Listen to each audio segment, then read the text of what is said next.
Good morning, everybody. Welcome. If I haven't met you, I'm Viv and married to the wonderful Steve. We're gathered today. We're here in the room here in Bateman. We're here online. And then we've got people in Battersea as well. And give us a wave if you're at Battersea. Give us a wave. And we want to just give everyone joining a really, really big welcome. I'm loving the fact that technology has just given us even more of an opportunity to be one church in multiple locations. And it's just really exciting to see loads of new faces at Battersea and here too. It's just been encouraging just to hear some of the stories that are emerging as we're regathering together as well, which is really exciting. So, I don't know whether anybody's been around the last 2 weeks. We've had 2 weeks where we've been talking about our purpose and our mission as a church. Can I recommend, if you haven't listened to it, if you haven't watched it, catch up if you can. And Steve and I are going to tag team this vision talk today. So, that'll be good. And we have some really exciting and very, very important kind of information announcements in the middle of the talk. So do not tune out. It's stay awake because it's going to be exciting. So let's remind ourselves what our purpose is as a church. If you've been around the last couple of weeks, I'm going to need a little audience participation here. Shout out if you're over in Battersea. Shout out if you're here. If you're online, drop a comment in the box. What do you think our purpose is as a church? Anybody remember anything? Great. Transformation. Any more than that? God is in the transformation business and we get to join in. This is our purpose. This is our USP. It's our strapline. You remember the plumb line that Steve talked about. This is it. Every project that we do, every ministry that we do, everything that we oversee, every kind of project that we do as a church, but also for us as individuals, that wherever we are, we can go, do you know what? Is this transformational? Where is God at work? What is the Father doing? Jesus talked about only doing what he saw the Father doing. And we want to do that as a church. What is God up to? And we can apply this to our own lives, whatever we're doing, whether we're at the school gate, whether we're at the gym, whether we're in a Zoom meeting, whatever we're doing, we can ask, what are you up to, Father? Where are you already at work? When we launched Healing on the Streets, I don't know how long ago that was, 11 years maybe. And we knew that God would work through us and we'd see many people healed. But what we hadn't realised is that God was already there. And we just happened to just be turning up. I remember one lady, she'd taken 4 buses just to get to Bateman because she had so much faith that she was going to be healed. And so we didn't need to do that much. We just needed to turn up and pray. And we were just partnering with what God was already doing. And so, she left with tears of joy and kind of faith that God had done what he was going to do. But he did the transformation. We just got to join in. And so that's our purpose as a church, that God is in the transformation business and we just get to join in. That takes the pressure off, guys, doesn't it? So that's the purpose. Our vision has two parts to it. The first part I talked about last week, and this is about the Isaiah 61. So we are people carrying the mandate of Isaiah 61, where the Spirit of God is upon us to bring transformation. We are the people carrying the mandate of Isaiah 61, where the Spirit of God is upon us to bring transformation. And that's the direction that we're going in as a church. That's what we're called to as a church, to partner with God in bringing transformation, like it talks about in Isaiah 61. But like I talked about last week, it has to start with us receiving the Spirit of God. The mandate of Isaiah 61 is pretty hefty. It's pretty hefty, isn't it? There's a lot to do. But we feel like you're being watched. But we just get to join in with him as we're partnering with God, and as we're filled with his power. Viv normally introduces me as her smoking hot husband, but she didn't today. Okay, so that's 2 parts of our vision. You get it? Yeah. First part. The second part is this. We want to see multiple thriving sites across London with worship, formation, and mission at their core. Okay, let's take this. So thriving sites, multiple thriving sites. We're a multi-site church. For some of us, this might be a new concept to us. The vision for what we're doing came up with something that happened to me, a vision that I had in 2012, where I saw these multiple hubs of fire and light across this part of London, and people were coming in to get restored and rebuilt, and then they were going out to then invite other people to come and be transformed. They would take that to wherever they were in their localities, and so the cycle would continue. Come in, be transformed, go out, help others to be transformed. We're one church, Vineyard 61, with multiple thriving sites. We just think this is a great model for churches in the city. Sites then don't get too big, they stay local. You see, London used to be made up of hamlets. You see Balham, Streatham, Fulham, Putney. Hamlets across Streatham. There we go. Brixton. What we believe, and what we've always believed, is that what London needs are small communities of life, where people are known and local mission can take place. It can happen a lot more easily. You see, there's some brilliant large churches in London, but that's not what God has called us to do. He's called us to have multiple sites, which are way smaller, but we're still one church. We're centrally resourced, but we're locally present. So how many of you in Battersea, again, just a show of hands, how many in Battersea live just a stone's throw away from the site? Yeah, there's like several. Very good. Zeke, yeah, I see you. Still trying to be a televangelist. Yeah. That's the beauty of multi-site. Local people, local church, local mission.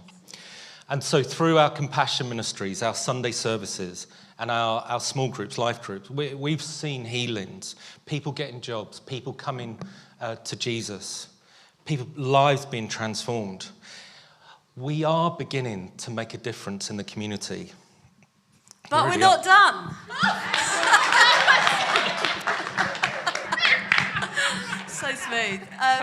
We want to see more people come to know Jesus, don't we? We want to see more people come to know Jesus and become disciples of him, to see lives change and to see the city transformed by the love and power of God. And that's why we love multi-site. Local sites are empowered to impact their communities, and just more people get the chance to encounter God.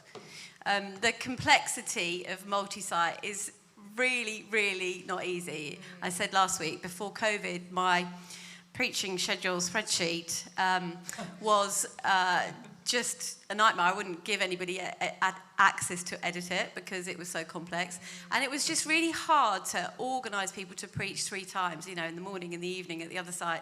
And then Battersea would then get the preach a week later. And so it's just the thought of then adding more sites into the mix, I was very tired.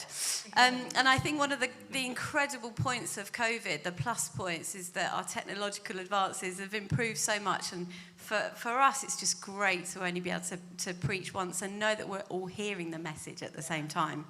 And the priority for us is to gather together, to worship together, to minister to one another, because that's the thing that we've missed, isn't it? That's the thing that we've missed in this season of isolation, of coming together, actually seeing people's faces, worshipping together.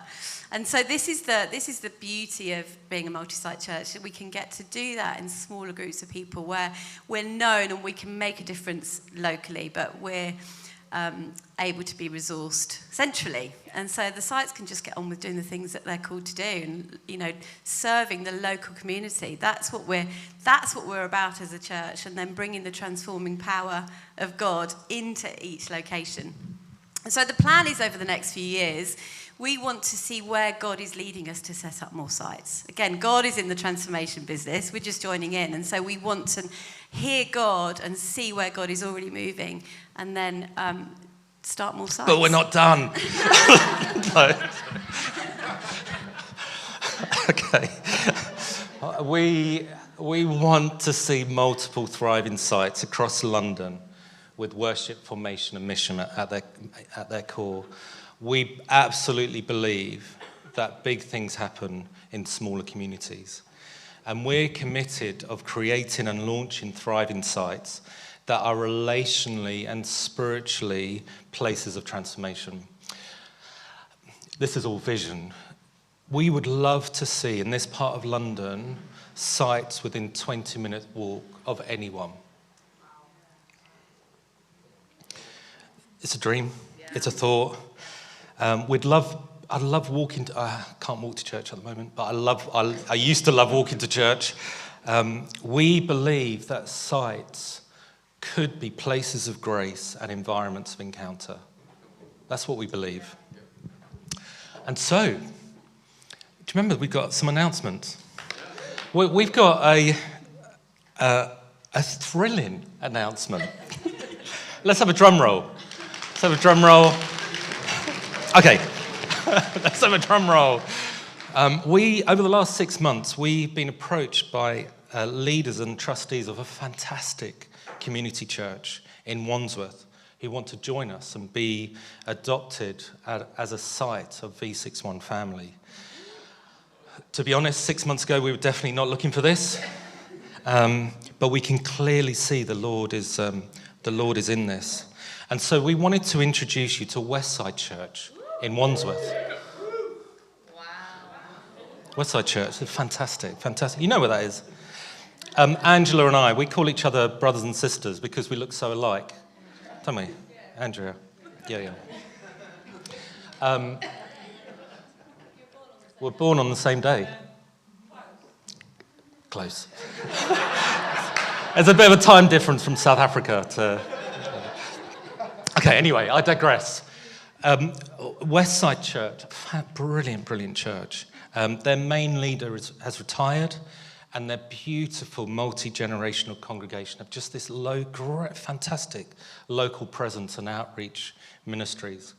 As many of you know, I used to work in prisons across London, and I remember I used to go to Wandsworth Prison every Wednesday. I would then come out, tell Viv, I feel at home. I feel at home in prison.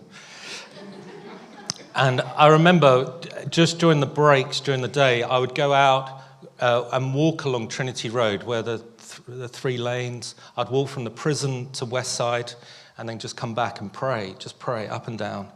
And I remember 12, 15 years ago, just walking up and down there every lunchtime and just praying for new life, praying for people to encounter Jesus and more and more. And I'd see these new shoots come out in the springtime. I'd be praying, Lord, bring new shoots, bring new life. And so as we began hearing the West Side story, tonight, I feel pretty, yeah. I'm definitely a jet, I think. The prayers I was praying like 10, 12, 15 years ago, we discovered that Westside's verse of the year is this, Isaiah 43:19. See, I'm doing a new thing. Forget the former things. Do not dwell on the past. See, I'm doing a new thing. Now it springs up. Do you not perceive it? I am making a way in the wilderness and streams in the wasteland. You see, God was already up to something. He's fantastic at it as well. He's really good at this transformation business.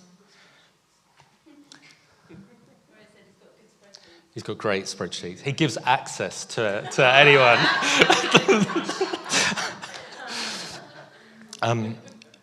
What we discovered is God was already up to something at Westside and is already up to something with Westside. We're just joining in with what God's already up to. And so it's just been this honour to hear about the legacy, their commitment to one another, the history. They've been going as a church presence there for over 100 years. To partner with a church with that incredible legacy in the community is just humbling. And so they've asked us to come and be adopted by us as one of their sites. And so we've met with some of their members of the church a couple of weeks ago, and Viv and I and others, we just want to continue to listen, to learn, and to journey this together. And so we're really excited, inspired by this adoption. And so we know a number of you, I can see a number of you, we know that there are a number of you who might live in that direction, Wandsworth, Earlsfield, Southfields. You might want to consider joining that site. And so we're going to be launching that site, kind of God willing, in March next year. And we just wanted to let you know where we're headed. So do pray for them. Pray for us as we continue this journey of adopting them as another site. We'll be giving you some more information, so stay tuned.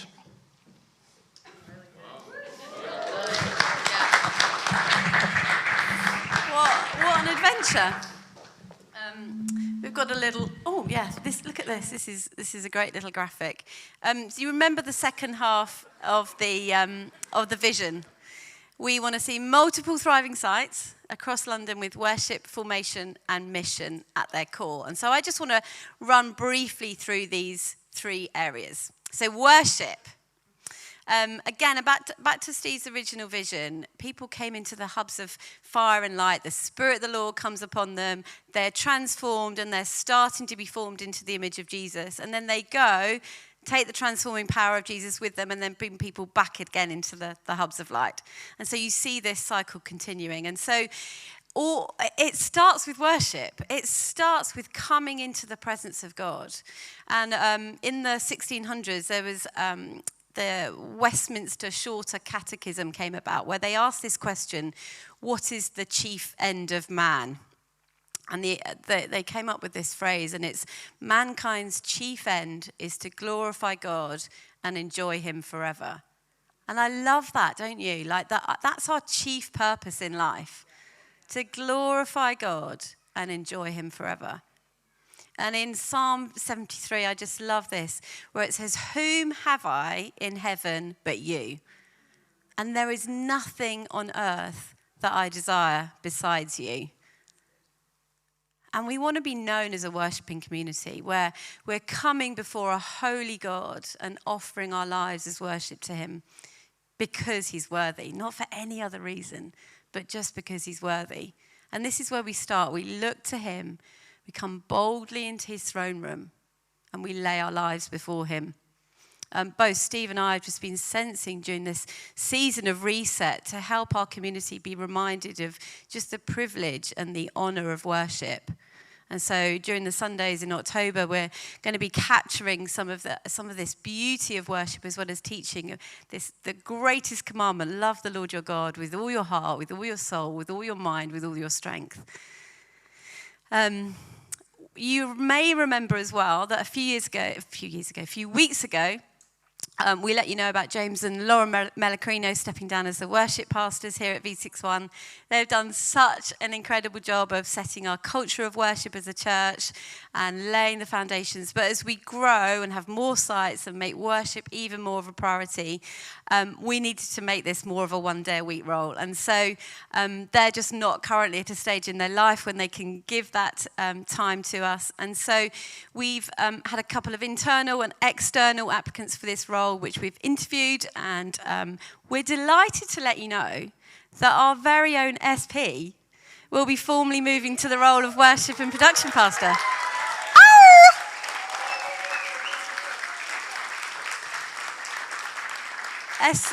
SP's here in the room today. James is leading worship over at Battersea.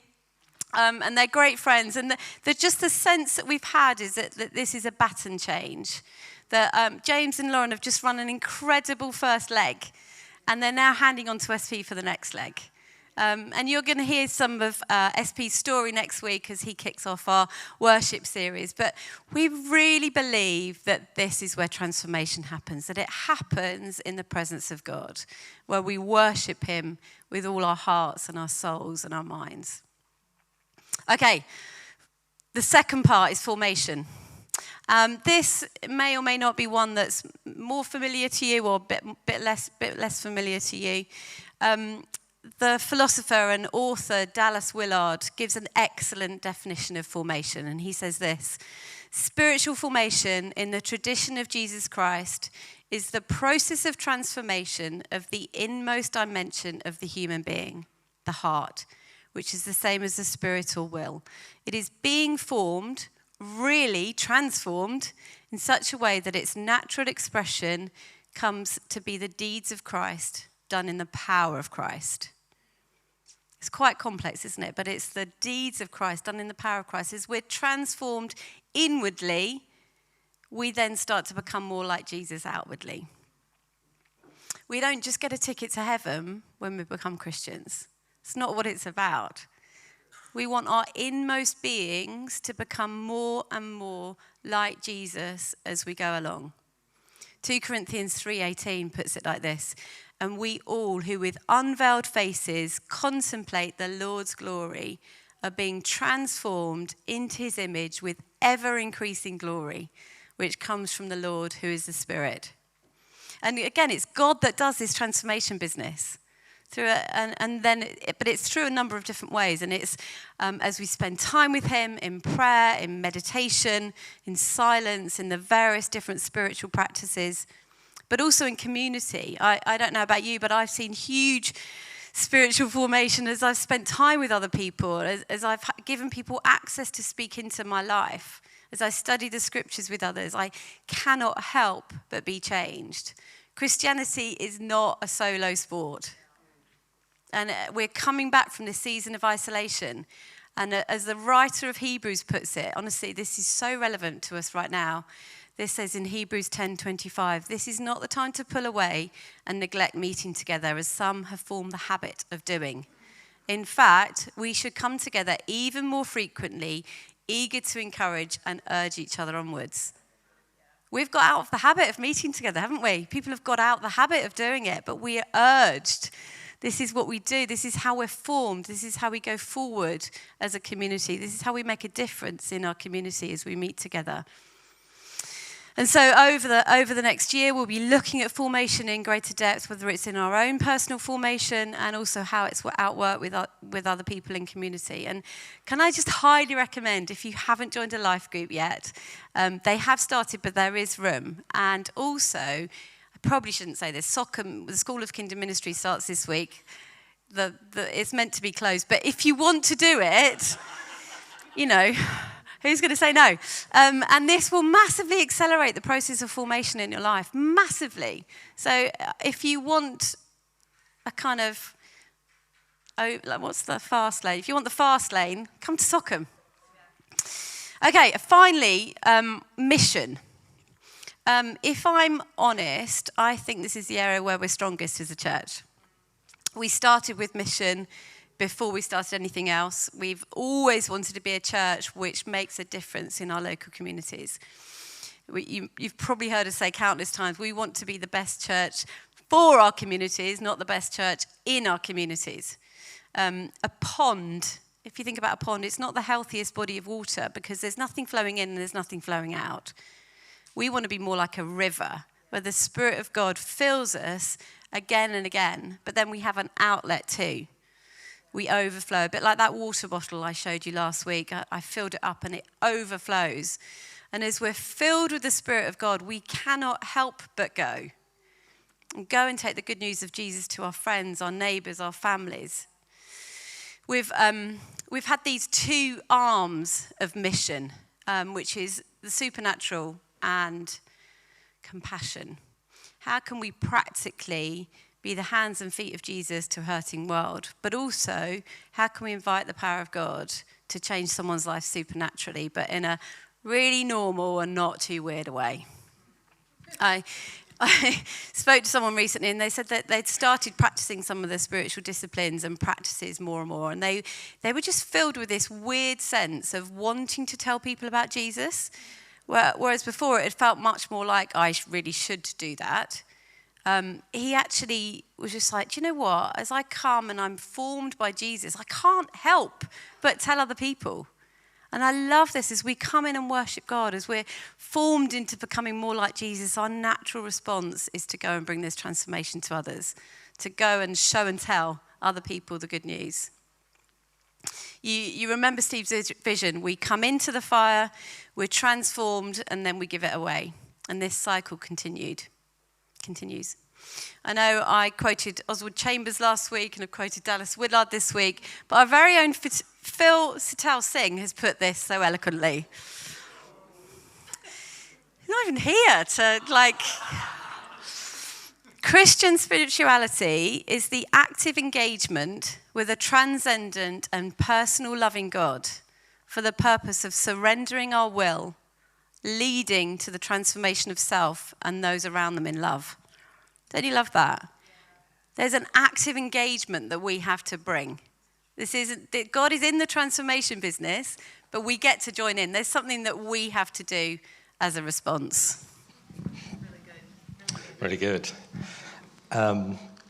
So as we come out of lockdown, and a couple of new compassion ministries have started in the middle of lockdown, and one of them, you see, let me just repeat again. God is in the transformation business, isn't he? And we get to join in. Our hub on Mondays is this gathering space for people from all walks of life, all backgrounds, to come together and be known. And our very own Sam has put together a video to show us and tell us all about what goes on in the hub on Mondays. So let's see what God's up to, shall we?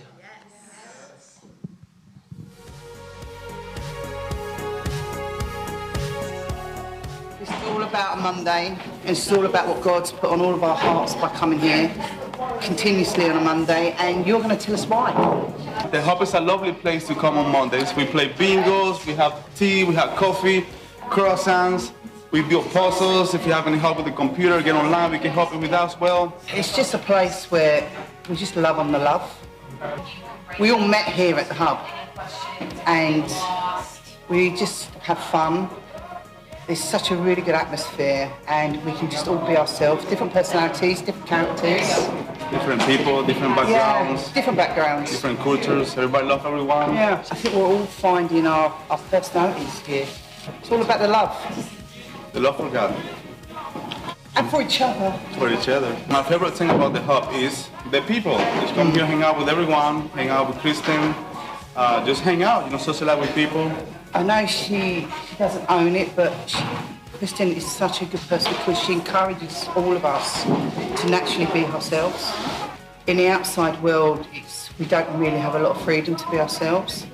And we come here, and the best thing that I love about coming here on a Monday is that there's all worship going here on Sunday. So it's like we walk into the worship.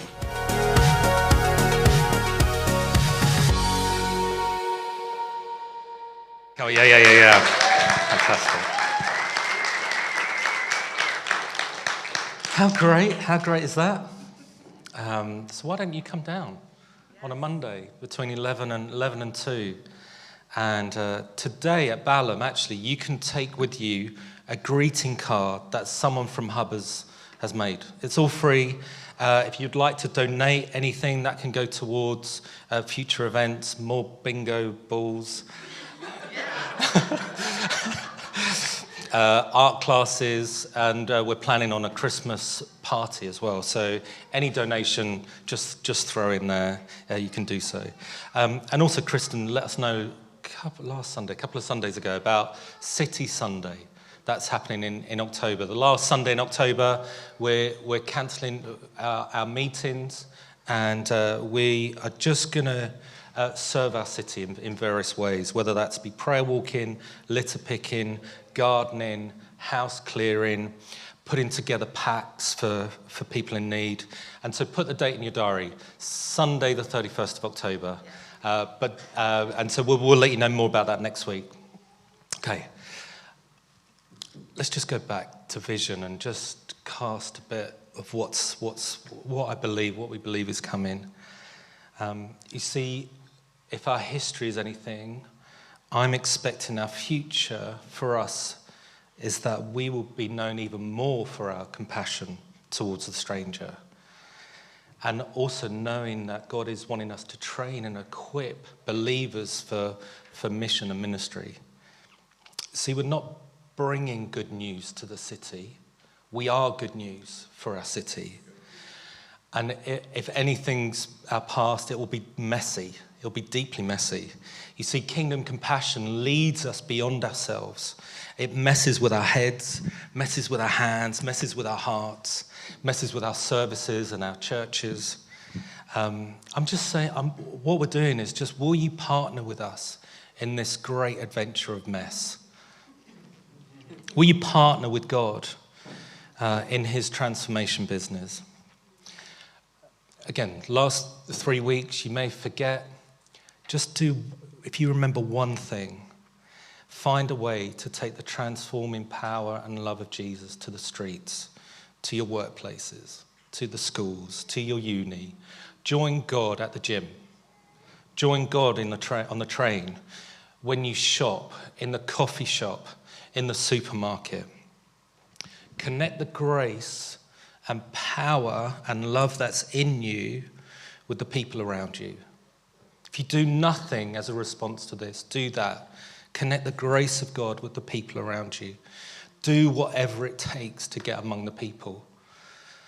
You see, what I've known is that as we get out there and join God in his transformation business, God will, as you give away, God will keep giving you more. Giving away what God has given you multiplies what you've been given. It's true. It's really true. I'm not young anymore. Some of the songs we sang earlier, they were probably older than most of you. If you hear anything, take the grace within you and give it away. And over the next season, we just feel God is calling us again. Are you in this adventure? I want to say to leaders, just flipping lead. It's time to kind of lead, guys. If God's called you as a leader, it's time to lead. Like Elijah, I feel like I'm sat under the juniper tree and I've been sleeping loads and I've been eating loads, which is what happened to Elijah. And I feel like it's time for me and for some of us to get up. It's time to go. If you're not serving, would you consider joining one of our teams? It's a great way to meet people. If you're not in a life group, just join a life group, or apparently now Sockham. Just get in one. And if you're not giving to a local church, consider giving to God's transformation business through the church. Maybe over the last 18 months, your finances change, your income's changed. You might want to just update your giving. You see, your generosity helps us as a church to fulfill this mission that we feel God has called us. Everyone can play their part in bringing transformation. So this is a time again to connect our hearts with Jesus. It's time for us to connect what God is doing for those yet to come. And this is the mandate of the church, Isaiah 61. There is joy coming. We've started to see it already at the hub. There's joy for morning. Imagine that increasing. Just imagine that. Imagine that. Imagine if we all knew as individuals, as a church, how to pray for the sick. Imagine us all going out and seeing blind eyes open. What would that do for our families, for our workplaces? Imagine if we were fully equipped to bring freedom to the captives. I used to, in Wandsworth Prison, I would meet guys that have found Jesus, and they would tell me, I might be locked up on the outside, but I'm free on the inside. And I said to them, I know loads of people on the outside who are locked up on the inside. What would that look like if you and I were truly free, that we just gave that freedom away to others. Imagine the council coming to us as a church and saying, can you help us with the poor? Can you help be good news to the poor in this borough? And this is what we're going for as a church. We want to be so full of the Spirit of God that we cannot help ourselves. We bump into, we just transform the city. We can't help it but transform because we're so full of God. Why don't we stand? Let's stand. Let's stand and pray, and we're going to worship.